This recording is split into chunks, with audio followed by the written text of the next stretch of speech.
CPI పార్టీతోనే ప్రజా సమస్యల పరిష్కారం అవుతాయని అన్నారు సిద్దిపేట జిల్లా సిపిఐ జిల్లా కార్యదర్శి మందా భవన్. సిపిఐ ఆకునూరు గ్రామ శాఖ 5వ మహాసభ సందర్భంగా ర్యాలీ నిర్వహించారు. తర్వాత సిపిఐ పార్టీ జెండాను ఎగురవేశారు. కేంద్రంలోని బీజేపీ సర్కారు మతోన్మాదాన్ని రెచ్చగొడుతుందని విమర్శించారు. సాయుధ పోరాటం స్వాతంత్ర్య ఉద్యమంలో సిపిఐ కీలక పాత్ర పోషిస్తుందని అన్నారు.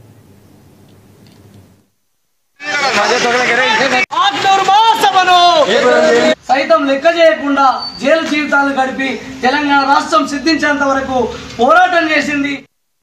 మాట మీద నిలబడ్డది. ఆంధ్రాలో కమ్యూనిస్టు పార్టీకి ఎంత నష్టం జరిగినా పార్టీ తెలంగాణ రాష్ట్రం ఇవ్వాల్సిందే. తెలంగాణ దోపిడీకి గురవుతుంది, అన్యాయానికి గురవుతుంది అని తెలంగాణ రాష్ట్రం కోసం పోరాడినటువంటి గొప్ప పార్టీ సిపిఐ పార్టీ.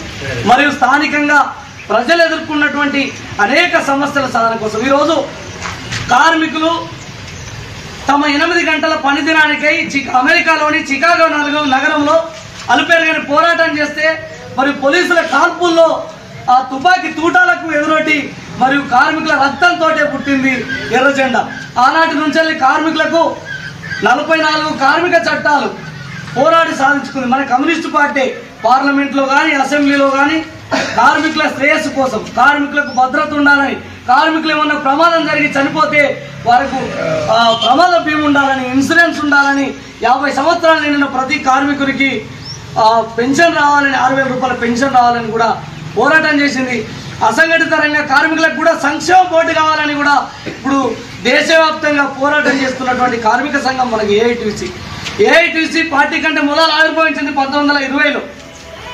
ఆ కార్మిక సంఘంలో వివిధ రంగాల వందలాది మంది కార్మికులు, అమారీ కార్మికులు, బండగొట్ట కార్మికులు, మేస్త్రి కార్మికులు, ఆటో నడిపే కార్మికులు, అది కాంట్రాక్ట్ అవుట్సోర్సింగ్ కార్మికులు, మరియు medical employees union, Singareni employees union. సింగరేణిలో మనదే అధికారంలో ఉంది. మీకు గుర్తుందా? చూసేదా? మందమరిలో కానీ, బెల్లంపల్లిలో కానీ, సింగరేణిలో మొత్తం మనదే కలిసింది ఏఐటీసీ. ఆర్టీసీ ఎంప్లాయీస్ యూనియన్ అంటుంది డ్రైవర్సు మరియు కండక్టర్లు పనిచేసేటువంటి అందులో కూడా మనదే అధికారంలోకి వచ్చింది. ఇంత పెద్ద చరిత్ర కలిగినటువంటి సంఘం. మరి మెడికల్ ఎంప్లాయీస్ యూనియన్, చిన్న డాక్టర్లు ఉంటారు గవర్నమెంట్ హాస్పిటల్లో పనిచేసే వాళ్ళది కూడా మన ఏఐటీసీ సంఘమే. సైతం లెక్క చేయకుండా జైలు